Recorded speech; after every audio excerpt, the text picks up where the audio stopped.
बिस्मिल्लाहिर्रहमानिर्रहीम। अस्सलाम वालेकुम स्टूडेंट्स, उम्मीद है आप सब लोग खैरियत से होंगे। हमारी ऑनलाइन क्लासेस चल रही हैं, उसको हम साथ कंटिन्यू कर रहे हैं।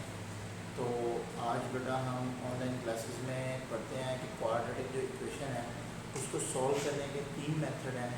आज उनमें से एक मेथड पढ़ते हैं, डैट इज़ फैक्टराइजेशन। ठीक है, तो आज हम अपने टॉपिक की तरफ आते हैं, मेथड्स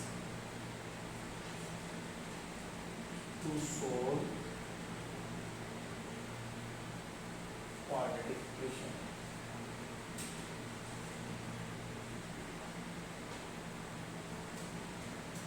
तो बेटा आपने लास्ट लेक्चर में भी पढ़ा था, दोबारा रिवाइज कर देते हैं कि क्वाड्रेटिक इक्वेशन को सॉल्व करने के 3 मेथड है। One is factorisation,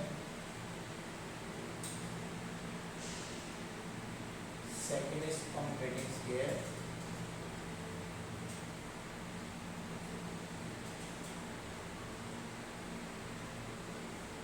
third is quadratic formula.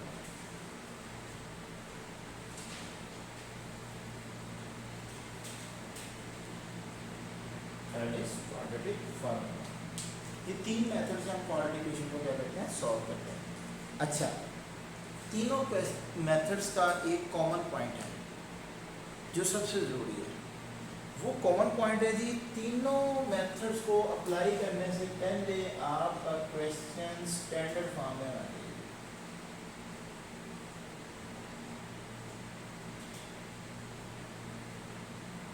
Standard form means ax square plus bx plus c equal to 0। आपका क्वेश्चन इस शेप में कन्वर्ट होगा तो ही तीनों में से कोई एक मेथड एप्लीकेबल होगा, वरना आप डायरेक्ट एप्लीकेबल कर ही नहीं सकते, किसी भी मेथड को लगा ही नहीं सकते। पहले आप सिंप्लीफिकेशन करेंगे स्टैंडर्ड फॉर्म में कन्वर्ट करने की, और उसके बाद आप इसको तीनों में से जो सा मर्जी मेथड अप्लाई करेंगे according to question, according to situation. ठीक होगी बात? अच्छा, अब अमूमन बच्चे स्टैंडर्ड फॉर्म के बारे में कंफ्यूज होते हैं। स्टैंडर्ड फॉर्म क्या चीज़ होती है, पहले बताया। स्टैंडर्ड फॉर्म को पहचानने की 2 निशानियाँ हैं कि आपका क्वेश्चन स्टैंडर्ड फॉर्म में लिखा हुआ है या नहीं, स्पेशली क्वाड्रेटिक इक्वेशन के बारे में। पहली निशानी तो यह है कि स्केलर पावर लिखी हो, सिंगल पावर हो, कांस्टेंट हो, इक्वल टू 0। तीनों रकमें इस तरतीब से लिखी हो। स्केल मतलब पॉलीनोमियल में सबसे बड़ी पावर ही सबसे बड़ी रकम होती है, तो स्केल वाली सबसे बड़ी रकम, फिर सिंगल पावर, फिर कांस्टेंट इक्वल टू 0। एक निशानी तो ये कॉमन होगी। सेकंड निशानी बताता हूँ स्टैंडर्ड फॉर्म में, बड़ी इंपॉर्टेंट निशानी है। कोई भी क्वेश्चन स्टैंडर्ड फॉर्म में तब तस्लीम की जाती है जब उसके अंदर मौजूद तमाम टर्म्स इक्वल के एक साइड पे पड़ी हों और दूसरी साइड पे जस्ट 0। किसी भी क्वेश्चन को स्टैंडर्ड फॉर्म में तब तस्लीम किया जाता है कि उसके अंदर मौजूद तमाम टर्म्स इक्वल के एक साइड पे पड़ी हो और इक्वल के दूसरी साइड पे 0 पड़ा हो। इसको हम बोलते हैं standard form of an equation. Like आप एग्जांपल भी ले सकते हैं। आपको याद हो फर्स्ट 9th क्लास में आपने लीनियर फॉर्म की लीनियर इक्वेशन की स्टैंडर्ड फॉर्म पढ़ी थी, ax plus b equal to 0। इसमें भी तमाम टर्म्स इक्वल के एक साइड पे थी और बाकी सब कुछ एक साइड पे था। ठीक है, और यहाँ पर कंडीशन लाजमी होती है कि लीडिंग कोफिशिएंट जो है वो 0 नहीं होना चाहिए। इस सूरत में भी a लीडिंग कोफिशिएंट बन रहा है, इस सूरत में भी a लीडिंग कोफिशिएंट बन रहा है, तो उसको 0 नहीं होना चाहिए, क्योंकि लीडिंग कोफिशिएंट 0 हो जाए तो फिर उसकी डिग्री रिड्यूस हो जाती है। इधर अब लीडिंग कोफिशिएंट 0 हो जाए तो ये क्वेश्चन कौन सी कन्वर्ट हो जाए, लीनियर में। इधर लीडिंग कोफिशिएंट 0 हो जाए तो फिर ये क्या बन जाएगा, वो कांस्टेंट बन जाएगा। ठीक होगी बात? नेक्स्ट आ जाते हैं। अब किसी भी क्वेश्चन की फैक्टराइजेशन कैसे करते हैं, तो डेफिनेटली हम एक्सरसाइज को ही चूज करते हैं, उसके क्वेश्चन को सॉल्व करते हैं ताकि क्वेश्चन भी सॉल्व हो जाए और हमें फैक्टराइजेशन का मेथड भी समझ आए।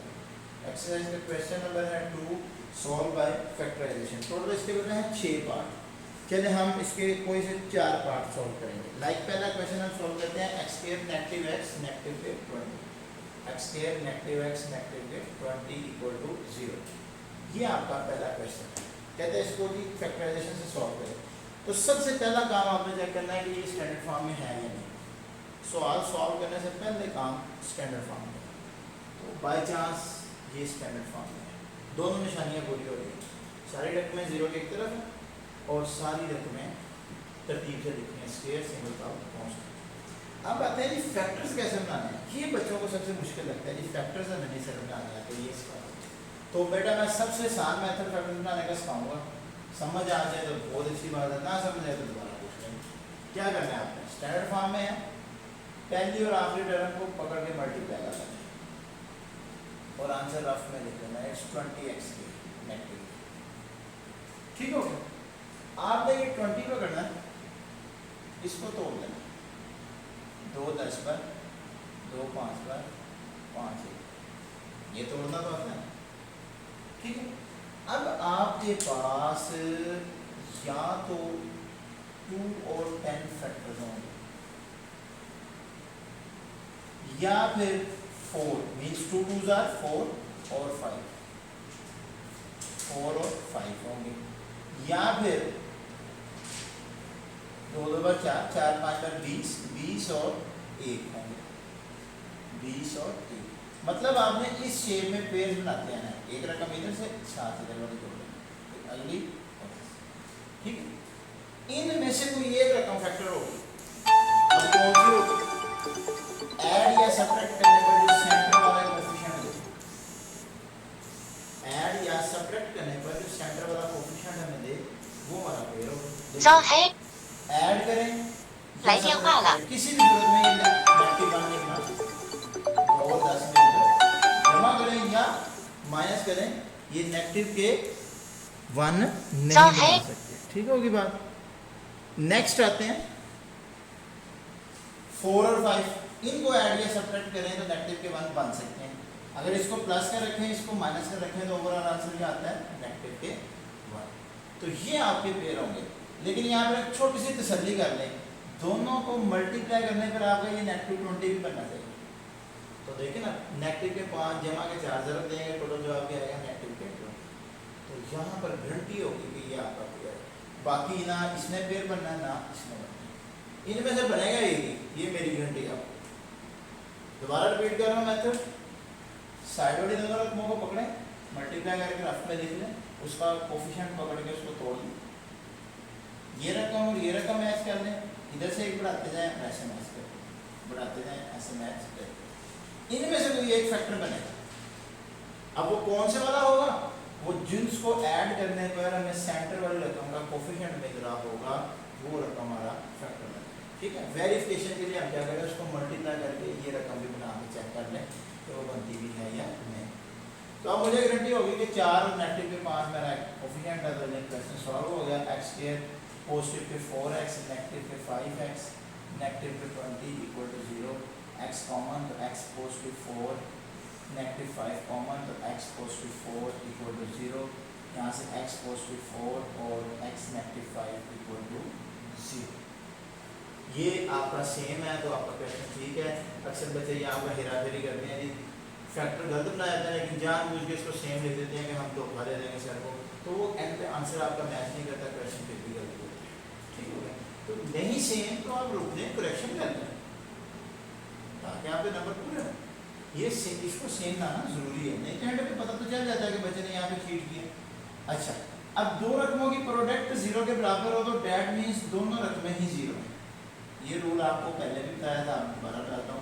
और कभी 2 ज़रा 3 करें तो 0 जवाब आ सकता है, कभी भी नहीं आ सकता। या तो 2 की जगह आपको 0 लिखना पड़ेगा, फिर 0 जवाब आएगा, या फिर 3 की जगह 0 लिखना पड़ेगा, तब 0 जवाब आएगा, या फिर दोनों की जगह 0 लिखना पड़ेगा, फिर 0 जवाब आएगा। अब हम यहाँ पर ये लिखते होते हैं कि ये दो रकमों की प्रोडक्ट 0 है, इसका मतलब या फिर ये 0 है या फिर ये 0 है, क्योंकि हमें तो श्योरिटी नहीं है ना इस x अननोन की वजह से, हमें x की वजह से पता नहीं है कि यहाँ पर कौन सी रकम 0 होती है, कौन सी 0 नहीं होती, तो हम दोनों को रख लेते हैं। तो यहाँ से x की वैल्यू मिलती है जी -4 और यहाँ से x की वैल्यू मिलती है पॉजिटिव के 5। ठीक होगा, और यहाँ से हमें सोल्यूशन सेट लाजमी लिखना है, -4 और 5, वरना एक नंबर कट जाएगा। ठीक होगी बात। अब ये सोल्यूशन सेट लिख दिया आपने, यहाँ पर मैं आपको एक और बात बताता हूँ।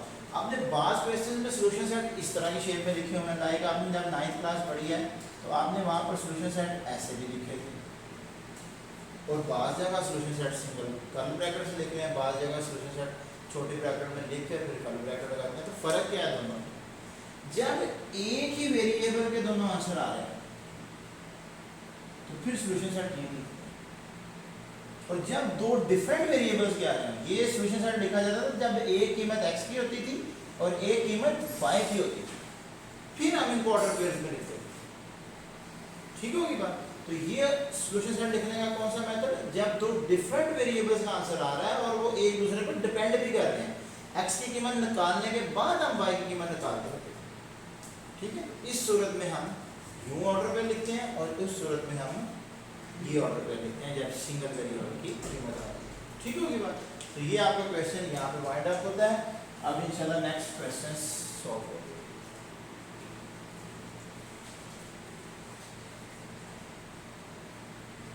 चलिए अब नेक्स्ट क्वेश्चन है, सेकंड आप खुद कर लेंगे, थर्ड भी इजी है, या थर्ड और फोर्थ में कर सकते हैं। थर्ड क्वेश्चन है जी 4 - 32x = 17x²। 4 - 32x = 17x²। ठीक है, अब ये स्टैंडर्ड फॉर्म में नहीं है, दोनों निशानियां नहीं पूरी हो रही, ना तो सारी टर्म्स जीरो की एक साइड पे, इक्वेशन की एक साइड पे, और ना ही वो तरतीब से लिखी हुई, तो इनको कहते हैं स्टैंडर्ड फॉर्म में ले जाते हैं। बेशक इन सबको उठा के उधर ले जाएं, बेशक उसको उठा के ले जाएं, आपकी मर्जी है, दोनों से कोई फर्क नहीं पड़ेगा। 17x² positive pay 32x negative पे 4, मैं सबको उठा के उधर ले जाऊँ। अब ये स्टैंडर्ड फॉर्म में है, निशानियां पूरी हो रही है, स्क्वायर सिंगल पावर कांस्टेंट और सारी टर्म्स एक तरफ है, जीरो एक तरफ है। ये कोई रूल नहीं है इधर ही जीरो रहना हमेशा राइट साइड पे, वो लेफ्ट पे भी रह सकता है, कोई मसला नहीं है। वो तो हम अपनी सहूलत के लिए सब रकमों को एक साइड पे लिख लेते हैं और जीरो को उस साइड पे लिख लेते हैं, वरना ये दोनों फॉर्म स्टैंडर्ड फॉर्म है। ओके बेटा जी, यहाँ तक कोई प्रॉब्लम नथिंग, स्टैंडर्ड फॉर्म में आ गए। अब आपका काम है पेयर बनाना। फिर वही बात कि सर पेयर बनाने नहीं आते तो नहीं, साइड वाले दोनों रकमें पकड़ लेते हैं, रफ में ले जाते हैं। 17 × -4, 17x² × -4, क्या जवाब आएगा? 17 4 पर कितने होते हैं? 17 2 पर 34 और ये 68 बनते हैं, ऐसे ही नेगेटिव के 68x²। बात समझ आई है? अब हमें किससे करना है? 68 से उठा लिया, 2 पे तोड़ा, 2 3 बार, 2 4 बार, 2 1 बार, 14 2 7 बार 14 और 17 1 बार 17। क्लियर? अब या तो 2 और 34 होंगे, ये देखें एक रकम इधर से एक, या फिर ये 4 और 17, 4 और 17, या फिर इधर से 2 2 बार 4, 4 17 बार 68 और 1, इन तीनों में से कोई एक पेयर बन जाएगा आपके। अब कौन सा होगा जिसको ऐड या सेपरेट करने पर सेंटर वाली रकम का कोफिशिएंट मिल रहा होगा? सेंटर वाली रकम का कोफिशिएंट क्या है? वो पॉजिटिव के 32। तो देखें जी, इसको सब्ट्रैक्ट या ऐड करने पर पॉजिटिव के 32 मिल जाते हैं, प्लस के 34 माइनस के 2, तो क्या मिलता है? 32, और मल्टीप्लाई करने पर नेगेटिव के 68 भी बन जाते हैं। तो ये पेयर आपका बेस्ट है। ठीक होगी बात, बजाय इसके कि आप कैलकुलेटर पे मल्टीप्लाई करते रहे, वो कौन सी दो रकमें हैं जिनको जमा करूँ तो 32 बने, मल्टीप्लाई करूँ तो 68 बने, वो आपको टाइम ज़्यादा लगेगा। ये शॉर्टकट वे है, शुरू में आपको 2-3 मिनट लगेंगे, जब आपके हाथ पे आ गया तो फिर आपको इसमें कोई प्रॉब्लम नहीं होगी। तो ये 17x² पॉजिटिव के 34x नेगेटिव के 2x नेगेटिव के 4 = 0। यहाँ से 17x कॉमन तो अंदर बचता है x जमा 2, यहाँ से नेगेटिव 2 कॉमन तो अंदर बचता है x जमा 2 = 0। सेम आ रहा है x जमा 2 कॉमन तो 17x नेगेटिव 2 अंदर बचता है, दो रकमों की प्रोडक्ट 0 के बराबर है, तो दोनों रकमें ही 0 के बराबर आ जाएंगी। यहाँ से x इज -2 और यहाँ से 17x = 2 और x = 2/17, और ये आपके सॉल्यूशन सेट्स हैं -2 और 2/17। ओके बेटा जी, ले बेटा थर्ड क्वेश्चन हो गया। अब हम करते हैं fourth question, x² -11x = 152। Question number क्या है? 4 x² -11x = 152, x² -11x = 152। Standard form में नहीं है, स्टैंडर्ड फॉर्म में जाएंगे x square negative 11x negative 152 equal to 0। Okay, pair बनाएंगे तो साइड वाली दोनों रकमों को पकड़ लेंगे, विच इज 1 952 एक्स स्क्वायर बनेगा। हम 152 को चूज करेंगे, 152 दो पे तो 2 7 आर 14 और 2 12 बन जाएगा, 2 6 बार 12, 2 3 बार 16, 2 8 बार 16, 2 19 बार 38, 19 1 बार 19। ठीक हो गया। अब या तो 2 और 76 बनेंगे, फिर या 4 और 38 बनेंगे,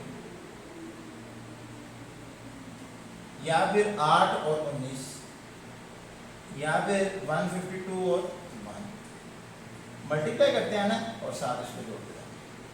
ठीक होगी बात, जितने मल्टीप्लाई करो उससे अगला इधर वाला जोड़ेंगे, मतलब 2 और 76, 2 0 2 4 और 38, 2 0 2 0 2 8 और 19, ये सारा को मल्टीप्लाई करें 152 और 1। ठीक है, इनको जोड़ते हैं, आपके पेयर्स पॉसिबल पेयर्स निकल आए, उनमें से कोई एक बन जाएगा। इसको ऐड या सब्ट्रैक्ट करें तो नेगेटिव के 11 बनते हैं, इसको ऐड या सब्ट्रैक्ट करें तो नेगेटिव के 11 बनते हैं। इसको तो जो मर्जी का 11 ही आंसर दे देता है, ऐड करने पे भी सब्ट्रैक्ट करने पे भी, ये भी नहीं दे सकता। हाँ, इसके चांस है, पॉजिटिव के 8 कर लें, नेगेटिव के 19 कर लें, तो आंसर नेगेटिव के 11 आ जाता है। अब इनको मल्टीप्लाई करके भी देख लें, नेगेटिव के 152 बनेगा। ठीक होगी बात, तसल्ली होगी। अब आ गई पेयर्स पे, एक्स के पॉजिटिव के 8x नेगेटिव के 19x और नेगेटिव के 152 इक्वल टू 0। यहाँ से x कॉमन तो अंदर x जमा 8, नेगेटिव 19 कॉमन तो x जमा 8 बनेगा। 19 8 बार 152 होता है, कैलकुलेटर से आप चेक कर लेंगे। तो यहाँ से x जमा 8 x माइनस 19 इक्वल टू 0। दो रकमों की प्रोडक्ट 0 के बराबर, तो डैट मीन्स दोनों रकमें ही 0 है। ठीक हो गया, इट्स मीन x जमा 8 इक्वल टू 0 और x नेगेटिव 19 इक्वल टू 0। तो x इज इक्वल टू नेगेटिव 8 और x इज इक्वल टू पॉजिटिव के 19 और सोल्यूशन सेट लास्ट में लिखेंगे विच इज नेगेटिव 8 एंड 19। ठीक होगी बात। लेकिन अब आज के लेक्चर का लास्ट क्वेश्चन है which is question number 6 part, उसको सॉल्व करते हैं। क्वेश्चन नंबर 6 है जी 2 over x minus 9, 2 over x minus 9 है, 1 over x minus 3, 2 over x minus 9 equal to 1 over x minus 3 negative 1 over x minus 4। ये आपके पास question है जी, question number 6। अब इसको हम सॉल्व करने जा रहे हैं। मैंने आपको शॉर्टकट वे बताया हुआ है कि जब भी फ्रैक्शन में आपके पास रकम आ जाती है उसको एलसीएम से मल्टीप्लाई करते हैं, क्वेश्चन सबसे आसान हो जाता है। नीचे वाली रकमों का एलसीएम लेते हैं। एलसीएम लेने का फार्मूला आपको 9th क्लास में पढ़ाया था, common multiply non common factors. अब ये जिनको मैंने रेड किया है इनमें से कुछ कॉमन है, 1 नहीं कॉमन है, उसके अलावा तो कुछ भी कॉमन नहीं, तो 1 लिख दें ना लिखें, ये सारे नॉन कॉमन में आते हैं। x minus 9 multiply x minus 3 multiply x minus 4, ये आपका एलसीएम। ठीक है, इस एलसीएम से पूरी इक्वेशन को मल्टीप्लाई कर दें, इक्वेशन आसान तरीन तरीके से स्टैंडर्ड फॉर्म में कन्वर्ट हो जाएगी। तो लेंगे x माइनस 9 x माइनस 3 और x माइनस 4 मल्टीप्लाई होगा 2 ओवर x माइनस 9 से, यहाँ पे लिख भी दें multiply by LCM on both side, DS stand for both side.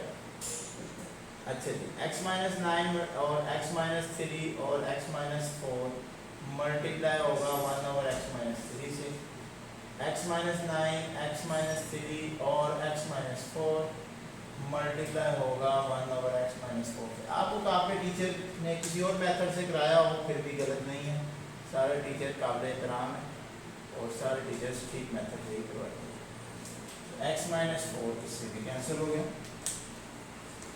यहाँ पर अब आपके पास बच गया जी 2 और ये दोनों रकमें, तो मल्टीप्लाई हो गई, ये रकमें क्या बनेगी x square negative 4x negative 3x और पॉजिटिव के 12।